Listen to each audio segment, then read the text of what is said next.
Some old school questions: grinders or fingers? Fingers.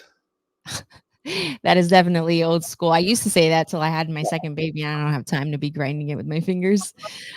Dispensary or plug? Dispensary. You kind of have to answer that one that way. That's my political answer.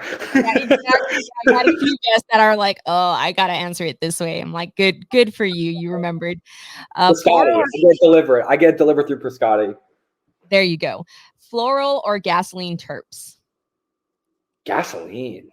Yeah, me too. I mean, I will say there's some floral out there that I cannot deny. Like, I don't know if you've had a chance ever to get white thorn rose out of Huckleberry Hill Farms.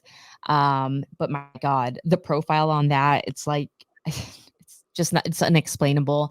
I Yeah. will I will send you the name and information because if you're carrying product, that product right there, it's award winning every time, whether it's collabed in an infused pre-roll, whether it's hash, whether alone as rosin, but the flower itself, it's just so fresh. It's amazing. The taste on there will just leave your mouth like completely watered.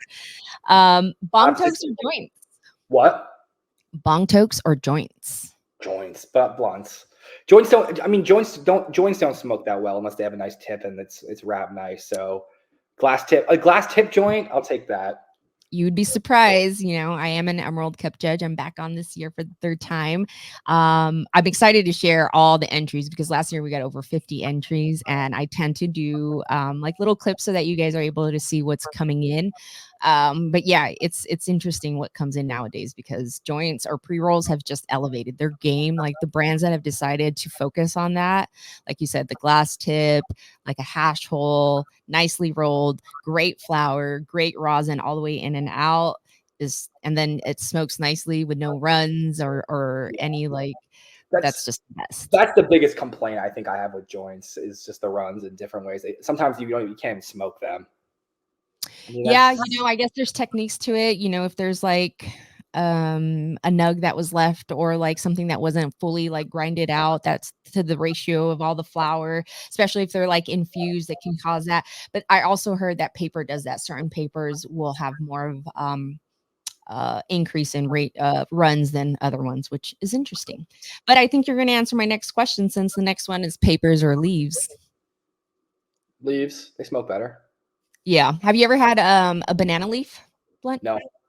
Oh, you should try it. It kind of disintegrates towards the end. I guess it just depends who you get it from, but because I'm Filipino and El Salvadorian, we use it for cooking purposes. I thought it was really nifty when I got one. That was a canna cigar, which is basically a cigar, but cannabis.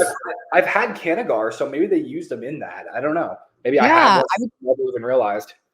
Yeah, and so I had actually got to know that brand a little bit and asked them their process in it, and it's amazing because they're thinner, and so when they burn, they actually have to like process them and like layer them several different times before they can actually make the ideal idea of the blunt. But very interesting, and the flavor was really fresh. So if you ever get a chance to try banana leaf, check it out. Live resin or rosin? Rosin. You know your shit. Yeah, if you're bougie. I would say, yeah, I had a guest that was like, but on a pinch resin. I was like, that is classic. I didn't put that on a fucking shirt. Yeah. I think especially like I'm not a big hash hole fan when I smoke. I just smoke. If I'm gonna smoke, I just do flower. But if you do like a vape, like rosin all the time. I think there's no question. And the distillate's not even a question.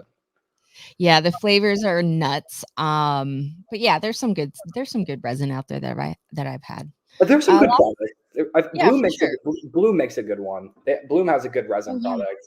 I've had that one too. Let's see. All right, last one. Cheech and Chong or half baked? Half baked.